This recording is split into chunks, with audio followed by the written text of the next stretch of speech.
I used to believe that pain came only from enemies, from those who openly disliked you, argued with you, or wanted to see you lose.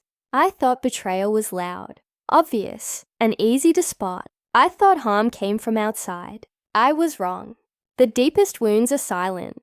They come dressed in friendship, wrapped in trust, and spoken through laughter. They come from people who sit right beside you, who say they care, who call you family, all while secretly waiting for the moment you stumble, so they can say, "See, I was right." My name is Aisha, and this story begins with a friendship that looked perfect from the outside. A friendship everyone admired. A friendship I believed would last forever. And it starts with her, Zara. I met Zara in college. From the first day, she was the center of every room.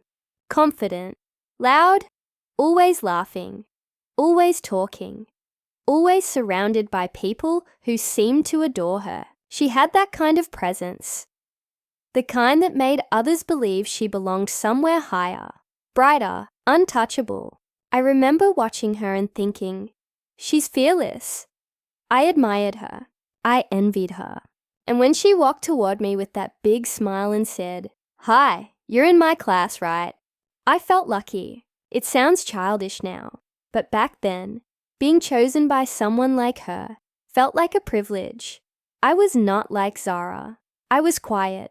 I liked planning my day, doing my work, staying focused. I wasn't boring, but I wasn't flashy. I didn't need attention. I didn't crave it. I just wanted peace, goals, dreams I could slowly shape into reality. But she noticed me, and somehow that made me feel seen. Zara used to say she believed in me. "You're too soft," she told me once. "Stick with me. I'll toughen you up." It sounded like care, like guidance, like something a protective friend would say. She made me feel like she was choosing me, helping me, shaping me into someone stronger. I didn't understand then that she wasn't trying to build me. She was trying to mold me into someone she could control. But at the time, I trusted her. I thought she was being honest and caring. Soon we became inseparable. People joked we were sisters, and I believed it. Fully. We studied together, ate together, laughed together. I told her everything. My plans, my dreams, my insecurities. And she always had something to say, something that sounded like advice, but slowly began to feel like criticism. "Don't think too big.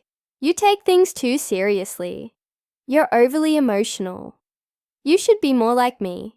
She would say it with a laugh, and then add, "I'm joking. Relax. You know I care." So I laughed too. I ignored the sting in my heart. I ignored the tiny voice inside me, whispering that friendship shouldn't feel like shrinking yourself to fit someone else's comfort. I told myself this was just how friendships worked. Honesty, advice, correction, tough love. But it wasn't love. It wasn't care. It was a slow erosion of confidence, disguised as support. Looking back now, I see how small it started, how harmless it looked. A joke here, a comment there, a slight roll of her eyes when I spoke about something I was excited about. But those small things pile up. They pile up until one day you look in the mirror and realize you're doubting yourself in a voice that isn't yours. It's hers. I remember one afternoon, I mentioned a business idea I had. My eyes lit up. I felt proud. She smirked and said, "You? Really? You don't have that edge. Just be realistic." Then she looked at me like she was challenging me to argue, to get emotional, so she could laugh again. And when I stayed silent, trying to swallow the hurt, she tapped my shoulder and said, "Relax. I'm just helping you stay grounded. You should thank me." And like a fool, I nodded. Because back then, I didn't understand the difference between a friend who guides you and a friend who holds you down. Real friends cheer for your dreams. They don't make you feel like your dreams are too big for you. Real friends push you to rise, not shrink. Real friends don't make you feel small, so they can feel tall. Still, I didn't see her intentions. I missed the signs. I trusted her too much. Maybe I didn't want to believe someone I called a sister could hurt me. Maybe I thought loyalty meant staying, even when it hurt. It's strange how easily we ignore danger when it wears the face of someone we love. But slowly, very slowly, cracks began to show. She needed to be admired. She needed to be the leader. She needed everyone to see her as bigger, stronger, smarter. And I was useful. A quiet friend who listened, who supported, who never challenged her. Someone she could step on softly without making noise. And she stepped, one tiny step at a time. I didn't feel every step, not at first. But someday, you wake up and realize you are not standing beside someone. You are standing beneath them, holding them up, while they call it friendship. I didn't know she was preparing something bigger, something that would finally break the illusion I had clung to so tightly. I didn't know she was not simply a flawed friend. She was a person who saw my kindness as weakness, my silence as surrender, my trust as an invitation to destroy. She smiled with me, ate with me, shared secrets with me, and all the while, she was sharpening her blade. Not for strangers, not for rivals, but for me. I thought I had a sister, but what I really had was a warning dressed as a friend. And the day I finally saw her real face, the world I trusted, shattered in one single moment. A moment I never expected. A moment she planned better than I ever imagined. I always thought loyalty could protect a friendship. That if you showed up, cared genuinely, and gave someone your trust, they would guard it like treasure. But life doesn't protect innocence. It tests it, breaks it, exposes who truly stands with you, and who only stands close enough to stab you when the moment benefits them most. And the first crack in my friendship with Zara didn't explode like a loud betrayal. It whispered. It crept. It disguised itself as normal behavior, subtle enough that I questioned myself instead of questioning her. That was my first mistake. Believing doubt meant weakness, instead of instinct trying to save me. When the college announced the business idea competition, it felt like my moment. A real chance to prove myself beyond grades and quiet ambition. The prize wasn't just money or recognition. It was validation, a scholarship, an internship, a path toward everything I worked for. And Zara, with her confident voice and dramatic flair, acted thrilled. She threw her arm around me and said she believed in me more than I believed in myself. I didn't see it then, but her excitement wasn't support. It was strategy.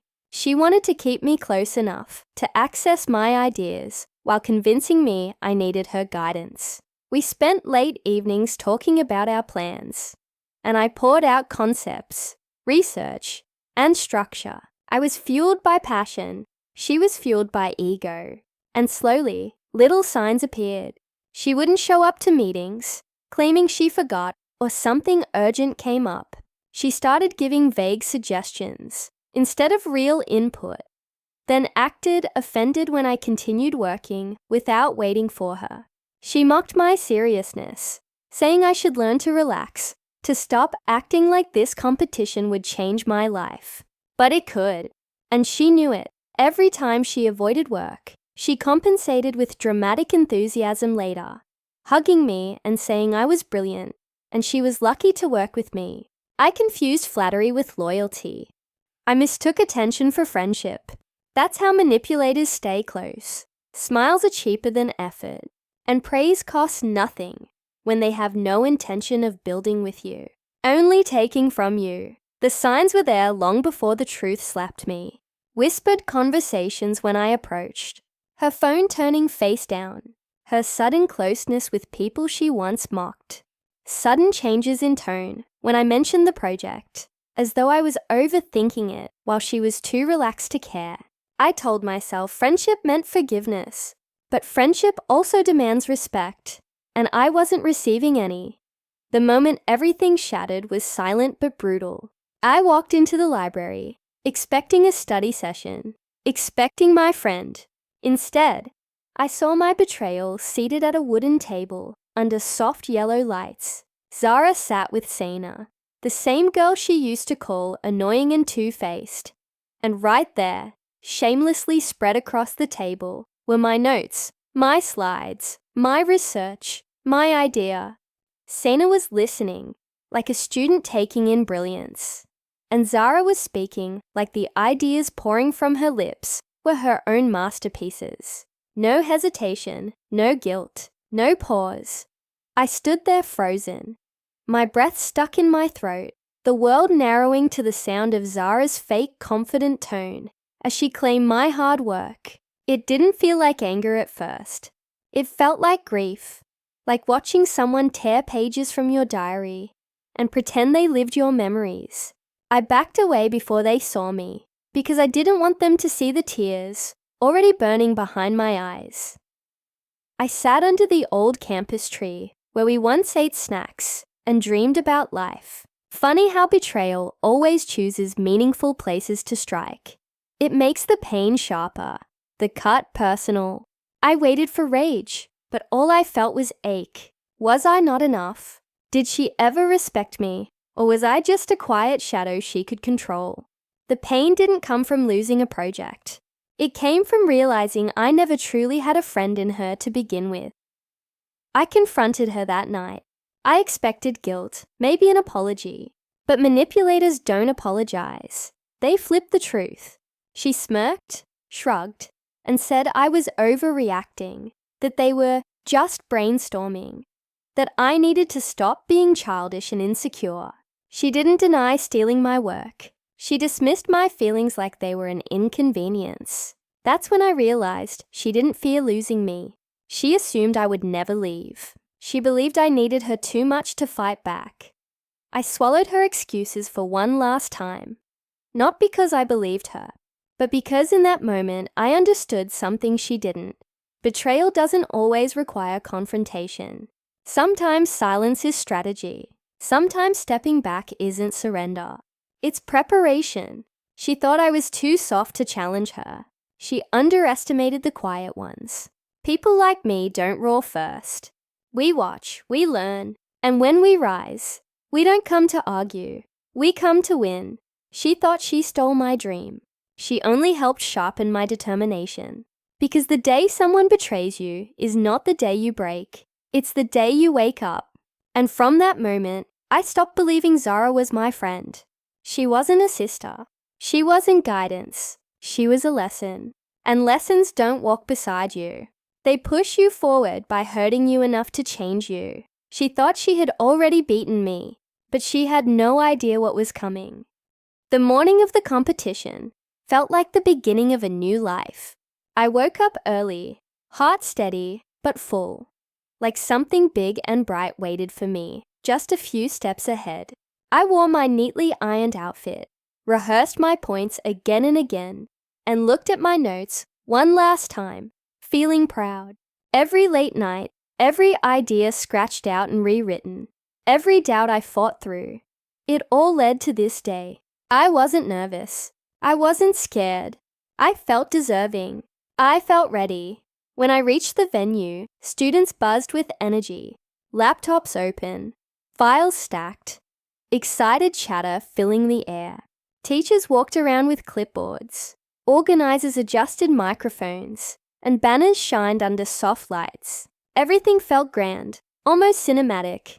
This was it, the moment I had imagined 100 times. I sat in the front row, my folder on my lap, breath calm, but hopeful. Zara hadn't replied to my message that morning, but I told myself she was probably just getting ready.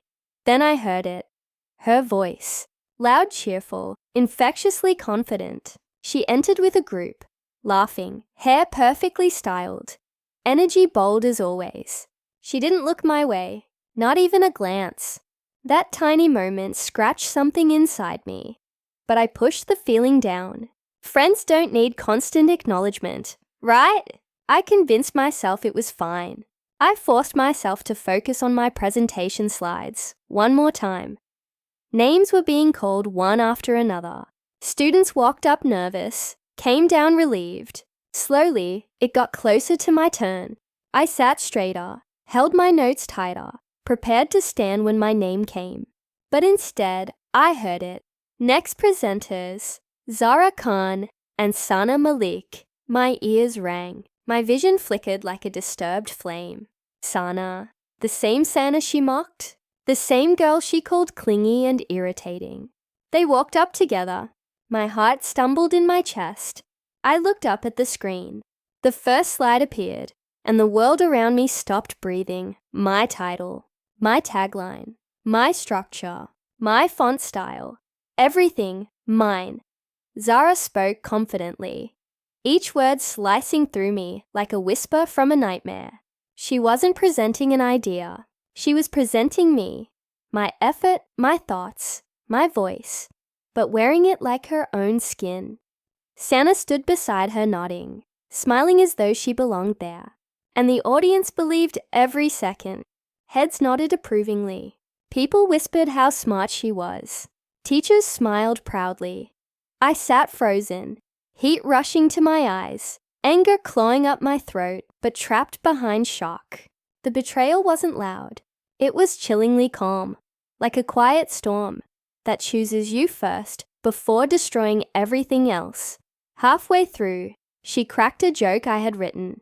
I remembered sitting on my bed, laughing to myself while adding it, imagining the audience reaction. And now that laughter filled the hall. But not because of me. Zara soaked it in like royalty, glanced in my direction, eyes glimmering with that sick, victorious shine. Not surprise, not guilt, satisfaction. She wanted me to see it. She wanted me to feel powerless. And I did. For a moment, I did. When applause thundered, it felt like a slap across my face. My heart felt too heavy, my fingers numb, like my body didn't know how to exist in that moment. Then they called my name. I stood, legs stiff but moving, because surrender felt worse than humiliation. I walked up knowing my originality was already stolen. How do you present a soul when someone already paraded it around like a costume? I started speaking, voice cracked like glass under pressure. Some students looked pitying, others confused, a few judgmental, and the whispers, those ruthless whispers, wrapped around my neck like hands, trying to choke confidence out of me. Every sentence felt like dragging a stone uphill. My ideas suddenly seemed dull, tired, worthless in comparison, even though they were mine first. I finished somehow, barely able to breathe, barely able to see. I didn't wait for applause. I stepped down quietly, like my shoes suddenly weighed 1,000 pounds. On the sidelines, I watched Zara soak in compliments, shake hands, pose for photos. Victory never looked so ugly, and betrayal never looked so calm. After it was all done, she approached me, not with apology, but with arrogance dripping from every syllable. You should be grateful. I did you a favor. You weren't confident enough. I just executed better. She smiled politely, like she was offering me charity, instead of crushing my dignity. That moment burned more than the stage humiliation. It wasn't the theft that hurt most. It was her belief that I should accept it, applaud it, admire her for it. I walked away without responding. Sometimes silence screams louder than anger. I went home and closed my door before collapsing to the floor, tears pouring uncontrollably. Not because she won, but because the friendship I protected, defended, cherished, it was never real. She never saw me as a partner. I was a tool, a quiet shadow she could steal from without consequences. She underestimated me, not because she saw weakness, but because she thought I wouldn't fight back. I wiped my tears eventually, slowly sitting up, breathing through the ache. Something inside me shifted that night. Pain didn't break me. It shaped me. Betrayal didn't end me. It woke me up. I realized she didn't fear losing me as a friend. She feared losing to me as a competitor. And if someone steals from you because they fear your potential, then you're already powerful. She didn't win that day. She revealed exactly what she was. A coward wearing confidence like borrowed clothes. And me, I learned that sometimes you don't fall apart so others can feel strong. You rise and let the truth come knocking on its own time. Because the friend who stole my dream didn't end my story, she ignited it. Silence doesn't mean weakness. I learned that fast. After the competition, I didn't make a scene, didn't beg for explanations, didn't run around telling people what she did. I simply pulled away. One day, I sat next to her, trusting her with my dreams. The next, I moved my bag, sat alone, and kept my eyes on my books. I stopped answering her casual messages, stopped reacting to her fake cheerful greetings, stopped handing her pieces of myself on a silver tray. I didn't need a dramatic exit or loud breakup. I just disappeared from her emotional reach, and believe me, that hurt her more than any argument could have. At first, she didn't notice, or rather, she pretended not to. She strutted across campus like she was untouchable, flipping her hair, throwing confident smiles, laughing louder than necessary, as if attention was oxygen, and she needed to inhale as much as she could. Everyone congratulated her. She soaked it in. She stood near the group she once mocked, acting like she belonged among achievers, like she earned her spot. But I watched from a distance, and I knew the truth she was desperately hiding. She could steal my idea, but she couldn't steal the talent that created it. I didn't waste a single breath talking about her.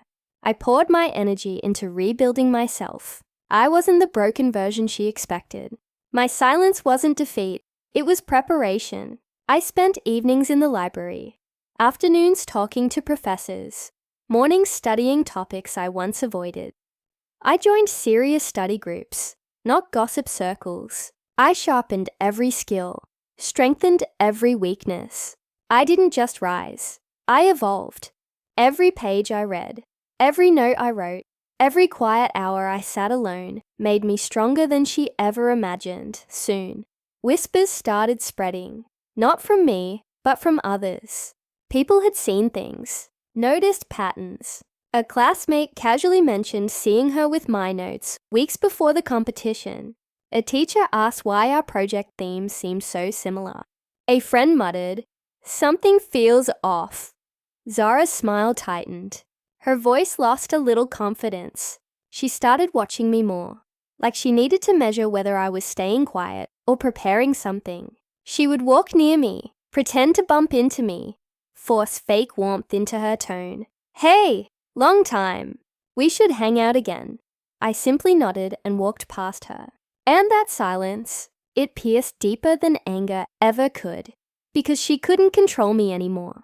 She couldn't predict me. She couldn't use me as her safety net. For someone like her, losing control is the beginning of panic. Meanwhile, I was busy building something real. My professors started recognizing me, not the quiet girl beside Zara, but the determined girl who showed up, asked questions, worked hard. I started joining discussions confidently, took lead in new assignments, even helped juniors who struggled. The more I focused on growth, the smaller her betrayal felt. Not because it didn't hurt, but because I refused to let her define my story. And then came the evening that changed everything for me. I was sitting alone in the university courtyard, reviewing notes, when my phone rang. A senior professor's name flashed on the screen. My heart skipped, wondering if I had done something wrong. Instead, his voice was warm, thoughtful. "Aisha, I wanted to tell you something. I have seen your work, your thought process, your discipline. I know that idea was yours. Don't let this setback stop you. Talent doesn't stay hidden for long. Keep going." I didn't realize when tears filled my eyes. Not sad tears, but the kind that come when someone finally sees you after you've been invisible for too long. That one sentence felt like a hand pulling me out of the water when I was close to drowning. Validation doesn't need to be loud. Sometimes one quiet belief is enough to rebuild a soul. I sat there after the call ended, wind brushing my face, lights glowing softly around the campus, students walking past, unaware of the storm inside me, slowly settling. I wasn't broken. I wasn't helpless. I was underestimated, and that is the most powerful position a person can hold, because nobody sees you rising until you're already above them. I made a promise to myself that night. I would not destroy her with anger, gossip, or petty revenge. She built her victory on lies. I would build mine on truth. She tried to shine by stealing light. I would become the light she could never dim. Revenge doesn't always wear rage. It sometimes wears discipline, patience, growth, and silence. True revenge is not shouting your pain. It is becoming someone their betrayal cannot touch. It is letting time expose truth, letting karma collect every unpaid debt, letting your success become the mirror they can't look into without seeing the reflection of their own envy and emptiness. I didn't need to ruin her name. I just needed to rise far enough that her win looked small next to my journey. And trust me, nothing terrifies a person like her more than watching someone they tried to break become unbreakable. My silence didn't hide defeat. It cultivated strength. My distance didn't show fear. It created clarity. And soon, everyone would know the truth. Not because I forced it into the world, but because truth always finds a way to surface. Fake confidence cracks. Stolen achievements crumble. Lies collapse under their own weight. Real revenge isn't noise. Real revenge is rising so high that the person who tried to bury you has no choice but to watch you shine from the shadows they created for you. And I was ready. My story wasn't over. It was just beginning. The announcement echoed through the hall, and everything slowed. Judges approached the presentation area. Cameras adjusted. Students straightened their clothes. And the festival energy shifted from playful to serious. This wasn't just a campus moment anymore. This was future-creating territory, where real talent would stand and real weaknesses would bleed. The air buzzed with nerves and ambition. Some whispered strategies. Others practiced lines under their breath. And a few prayed quietly. I simply breathed, steady as a calm sea before a storm. I had waited for this moment, not to destroy her, but to reclaim myself. She stood across the hall, fingers shaking as she tried to organize her scattered notes. Papers slipped from her hands, and frustration built in her eyes.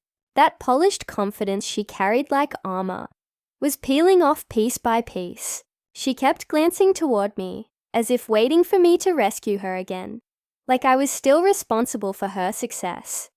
Like my growth was supposed to pause until she felt safe. But silence is its own answer, and distance is its own justice. Students whispered, not loud, but loud enough for insecurity to hear. She looks worried. Do you think she really did her own work? Or wasn't that idea similar to Aisha's? Doubt spreads like wildfire when truth is buried under lies. Her smile strained, her posture stiff, her eyes darting around like she was trapped in a room with no doors. Panic was no longer hiding. It was written in every trembling breath she took. Then the judges called names, one team after another. Applause, questions, critiques. The cycle moved forward. I listened to others speak, watched ideas unfold, and learned from every pitch. Not because I needed comparison, but because growth is a quiet hunger that never stops. When my turn neared, I stood and walked forward, step after controlled step. No rush, no fear, just purpose. In that moment, I wasn't proving anything to her. I was proving something to myself, that I belonged here. Not by chance, not by favor, but by work and resilience. I presented my project with clarity, with depth, with the conviction of someone who rebuilt from ashes without needing applause to breathe. The judges nodded, asked sharp questions, and I answered with confidence, sharpened by pain and practice. I didn't stumble. I didn't shrink. I didn't let the past tether my voice. And when I finished, the applause felt different.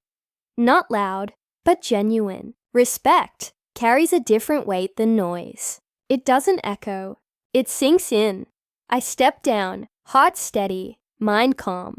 That was enough. I didn't need a stage to feel worthy anymore. I created my own ground. And then her name was called. For a moment, she didn't move. Her eyes widened like a trapped animal, sensing the cage closing.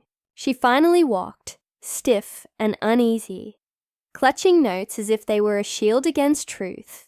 She stood before the judges like a queen stripped of her throne, crown made of borrowed gold, melting under heat. When she started talking, her voice shook. Words stumbled out, phrases half remembered, explanations fragile as glass. Questions came, sharp and pointed. Where is the original research file? Can you explain this data source? Show us the development timeline. She froze every time, grasping for answers she never prepared for. Because stolen success doesn't come with a roadmap. Someone behind me whispered, "She didn't do this." Another replied, "It's obvious now." Her cheeks flushed. Fear cracked her expression open. She kept searching the audience for support, for sympathy, for me. But I remained still. Watching wasn't satisfying. It was revealing. This wasn't revenge landing like a punch. It was truth rising like a tide, unstoppable and inevitable. Eventually she faltered so badly, a judge gently told her to pause. Pity flickered in some eyes, but pity isn't mercy. It's acknowledgement of someone falling under the weight of their own choices. When she stepped off stage, she didn't look triumphant. She looked small, shaken, stripped of the illusion she lived in. Her world didn't crumble because I attacked it. It crumbled because it had no foundation. Lies are sand, impressive until pressure hits. She passed by me, eyes glossy, breath uneven, pride shattered. For a second, vulnerability flickered. Not humility, just fear of losing status. She whispered something. Maybe my name, maybe a plea, but I didn't turn. Growth doesn't walk backwards. Recognition came later. Maybe applause, maybe selection, maybe opportunity. But the real victory happened before any announcement. The moment I realized I no longer needed external validation to feel whole. The moment I understood that revenge isn't proving someone wrong. It's proving yourself unstoppable. She lost more than a competition. She lost the illusion of superiority she clung to. She lost the access she took for granted. She lost the ability to shake me ever again. I didn't rise because she fell. I rose because pain forced me to build wings instead of walls. And as the event continued, laughter returned, chatter resumed, life moved forward. She faded into the background. Not because others destroyed her, but because she couldn't stand without stolen strength. And I stood firm, not above her, but beyond her, in a space she could never reach. Not because she wasn't capable, but because she chose shortcuts over growth. Sometimes betrayal isn't the end. It's a doorway. And behind that doorway is a version of you, sharper, wiser, and untouchable. Real strength doesn't roar. It steps forward quietly, leaving the past behind like dust on forgotten shoes. The hall didn't move. It didn't breathe. It felt like time itself froze, just to witness what came next. She stood there, trembling, eyes glossy, like she was drowning in a truth she never prepared for. Her lips parted, then closed again, like she wanted to speak but had no words left. Because lies crumble fastest when silence demands honesty. Her gaze kept flicking around the room, searching for a familiar face, for support, for someone who would step forward and tell her she was still the star she always pretended to be. But no one moved. The same crowd that once clapped for her now pulled away as if her fall might stain them too. The judges looked at her with a disappointment so heavy it felt louder than scolding. They didn't need to shout. Their silence said everything. Her knees looked weak, her hands twisting nervously. Her voice stuck somewhere between pride and panic. And I stood there, steady, calm. Not because I wanted her to suffer, but because I had spent months suffering quietly, rebuilding quietly, preparing quietly. Revenge didn't need fire. It needed patience, truth, and the courage to stand still while the world corrected itself. She finally tried one last time. I wasn't trying to hurt anyone, she whispered, voice shaking like a fragile thread about to snap. A few heads turned away. It was uncomfortable to watch someone who once acted invincible suddenly shrink into someone so small, so desperate. She looked like she wanted to disappear, like the weight of being seen, truly seen, was too heavy for her to carry now. The lead judge stood up slowly, adjusting his glasses, giving her a moment that felt like a lifetime. His voice cut through the silence, not harsh, not loud, but certain. Excellence cannot be borrowed. Success built on someone else's effort is failure in disguise. A quiet gasp moved through the room. She flinched as if each word struck. But what pierced deepest wasn't his judgment. It was the truth she could no longer outrun. She looked around again, hoping someone would defend her, hoping friendship or popularity could save her one last time. But loyalty does not survive manipulation. Respect does not survive dishonesty. And sympathy does not survive betrayal. People who once sat beside her now leaned back, quietly separating themselves, as if distance might protect them from association. Her shoulders curled inward. A defeated posture she once mocked in others. She whispered again, tiny, broken, unsure.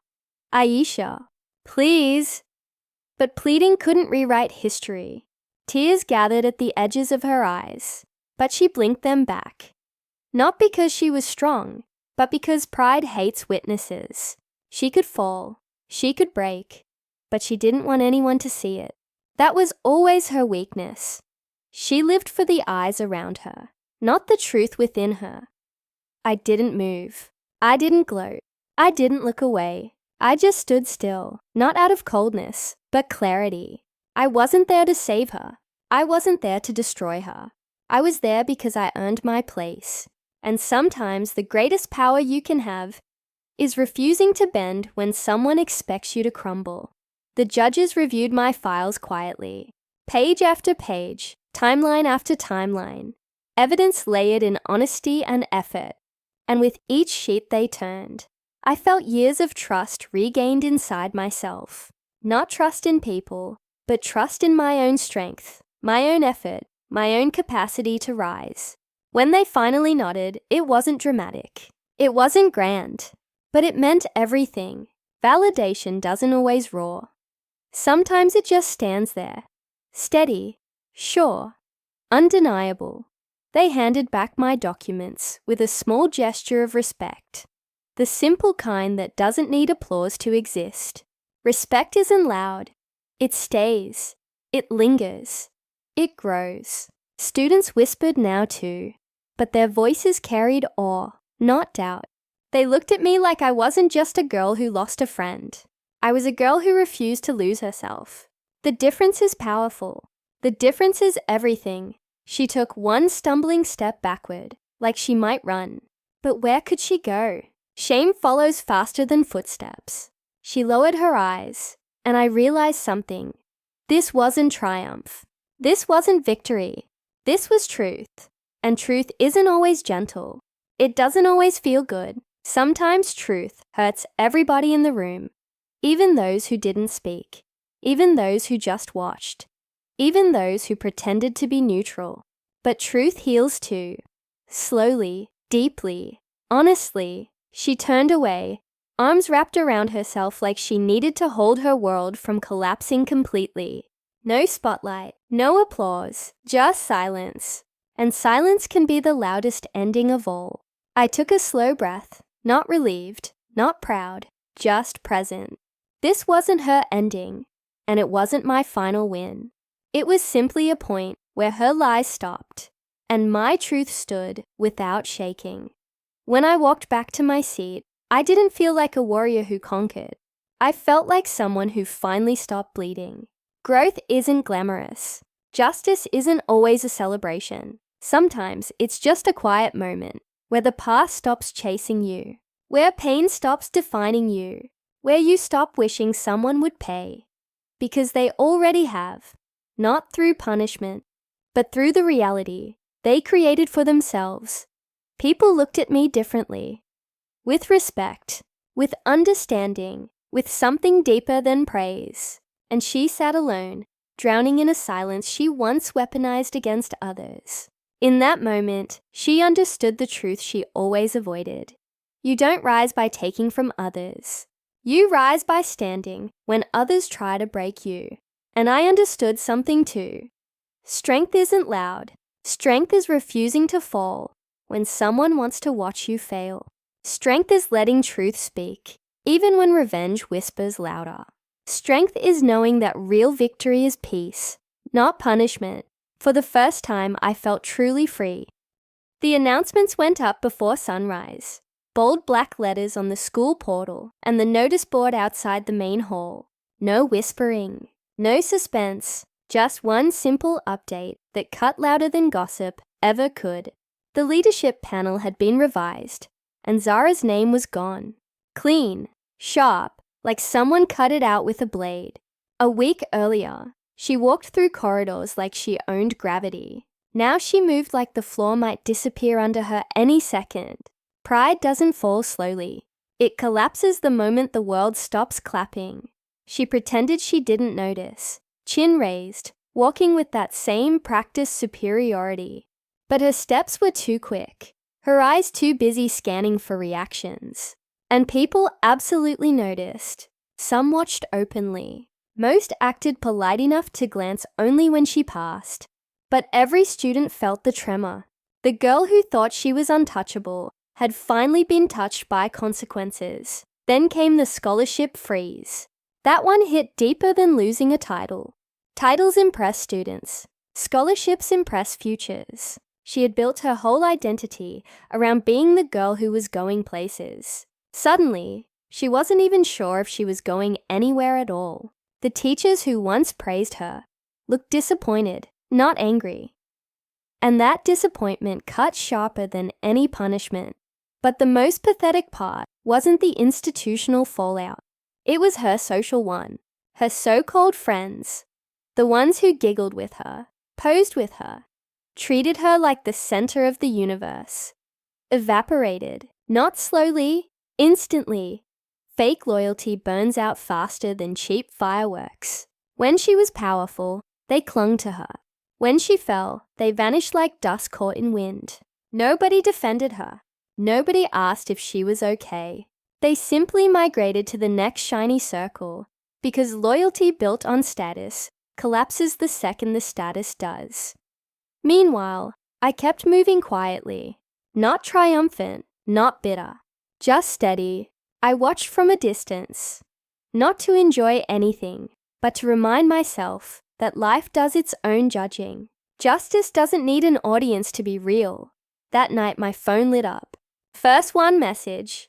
Can we talk? I let it sit unread. Then another. I didn't mean for things to go this far. Then a voice note. Shaky breath. Forced calm. Apology wrapped in excuses. Then more. Long paragraphs. Confessions drenched in panic, not remorse. Tears through the mic. Not because she broke trust, but because consequences finally caught her. I didn't answer. Silence is not weakness. Silence is strength when noise adds nothing. Revenge is romanticized in movies. Dramatic confrontations, satisfying speeches, poetic justice. But in real life, revenge is quiet. Sometimes the loudest power is choosing not to respond. I didn't block her. Blocking gives someone power. I didn't engage. Engagement gives someone relevance.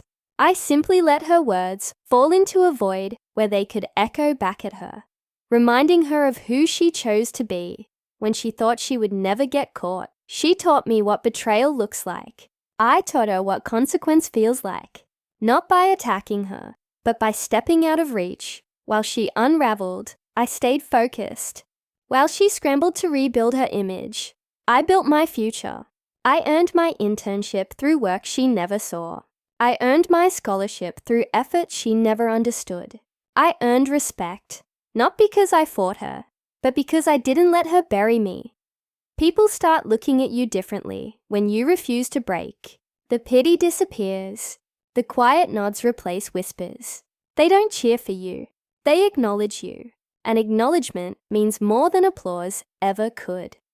Zara still walked around campus, but with smaller steps, with eyes that searched for someone to stand beside her and found no one. That was never my victory. It was her reality. I didn't need her downfall to rise. I didn't rise because she fell. I rose because I didn't let her shove me into the ground. The truth about people who betray you is simple. They expect you to crumble. They expect tears, begging, breakdowns. They don't expect calm.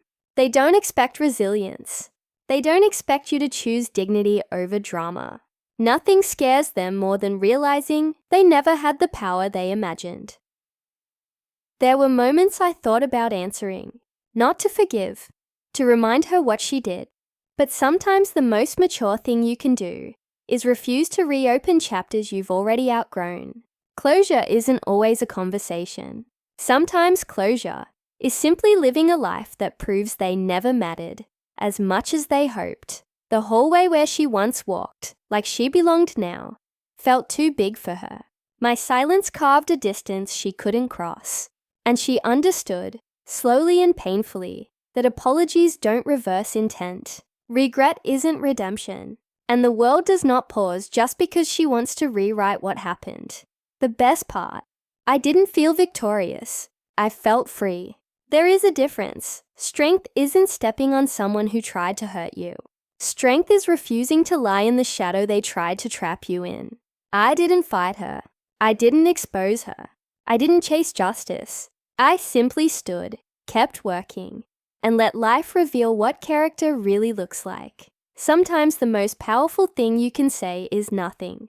Sometimes the most powerful thing you can do is move forward.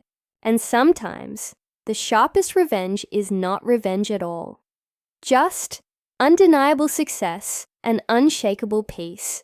In the end, I didn't win because she lost. I won because I chose myself when she tried to take that choice away. I won because I refused to fall. I won because I outgrew the moment and the person who created it. When someone tries to break you, prove they didn't have the capacity, not through shouting, not through vengeance, through existence, through progress, through the simple, quiet, unstoppable rise of someone who never needed them in the first place. Betrayal is a strange teacher. It does not arrive with warnings or loud alarms. It walks in with a smile, sits beside you, and pretends to care until the day it finds a moment to strike. And when it does not cut the surface. It cuts the soul, confidence, and innocence all at once. That kind of pain does not fade quickly. It settles. It lingers. It forces you to grow in ways comfort never could. When someone you trusted chooses jealousy over loyalty, their actions become a mirror. Not for who you are, but for who they truly were all along. There are people in life who clap for you only until you start rising higher than they expected. They like you humble, unsure, dependent, and quiet. They enjoy guiding you, but they cannot handle watching you lead. They cheer for your efforts, not because they want your success, but because they believe you will never surpass them. And the moment they realize you are capable of becoming someone powerful, independent, and respected, their admiration turns into insecurity, and insecurity turns into betrayal. I learned this the hard way. I learned that not everyone who smiles is a friend. Not everyone who supports you wants you to succeed. Some only stand beside you to study your strengths, collect your ideas, and watch your path, waiting for a moment to push you aside and walk ahead, using the road you built. People like Zara do not attack openly. They sabotage quietly. They disguise envy as advice and selfishness as concern. They pretend to protect you while secretly fearing your growth. They act like mentors while planning to become competitors. They test your trust, and when you give it, they treat it like a weakness instead of a gift. The truth is simple. Some betray because they are evil, but most betray because they are weak. Weak character, weak confidence, weak morals. When someone lacks inner strength, they try to steal strength from others. They copy ideas instead of creating their own. They chase recognition instead of earning respect. They fear losing control, so they manipulate to keep it. And when they finally get exposed, they do not feel guilt. They feel embarrassment. They do not regret what they did. They regret that they got caught. There was a time I blamed myself, wondering if I was too trusting, too soft, too naive. And maybe I was. But softness is not a flaw. Trust is not stupidity. Kindness is not weakness. Betrayal only hurts because you had a genuine heart. It hurts because you believed in someone who didn't deserve your belief. It hurts because you gave loyalty to someone who only knew how to take advantage. But that pain has a purpose. It sharpens you. It forces clarity. It teaches you to see what charm hides, what words disguise, and what actions truly reveal. The real turning point is not when others fall. It is when you stop needing them to. I did not rise by fighting her. I did not grow by seeking revenge. I grew when I saw the truth and chose myself over the illusion. I let her actions shape my boundaries, not my bitterness. I stopped defending her, stopped excusing her, stopped believing she would change. Growth begins the day you stop waiting for someone's apology and start rebuilding without it. Strength arrives the moment you decide your peace matters more than any relationship that threatens it. People often say forgiveness sets you free. They forget to mention that sometimes walking away is the real freedom. I did not need revenge. I needed distance. I did not need to humiliate her. I needed to protect myself. When she reached out with apologies, tears, excuses, I didn't respond with anger. I responded with silence. Because silence is not a lack of response. It is a powerful response. It says, I am done explaining what you already understood when you chose to betray me. Success was never about proving her wrong. It was about proving myself right. Proving that I could rise without stepping on anyone, shine without copying others, and succeed without destroying trust. She lost her reputation because her actions exposed her. I gained my future because I refused to sink to her level. And in the end, the difference between us became clear. She built her confidence on controlling me, while I built mine by discovering myself. If you ever find someone like her in your life, do not waste your time trying to change them. Do not fight to be understood by someone committed to misunderstanding you. Protect your energy. Guard your dreams. Think long term. Observe actions, not praise. Trust slowly. And when someone shows they cannot celebrate you, without feeling threatened, walk away before they find a way to stab you from behind. You do not need to seek revenge to win. You do not need to expose people loudly. Let time reveal truth. Let karma collect debt. Let their own behavior be the downfall. Your power is in your silence, your consistency, your dignity. Betrayal did not break me. It woke me up. It made me stronger, wiser, harder to fool, and impossible to control. I didn't lose a friend. I lost a lie. And in exchange, I gained clarity, self-respect, and a future untouched by her shadow. That is victory. That is justice. That is the kind of ending no betrayer can survive.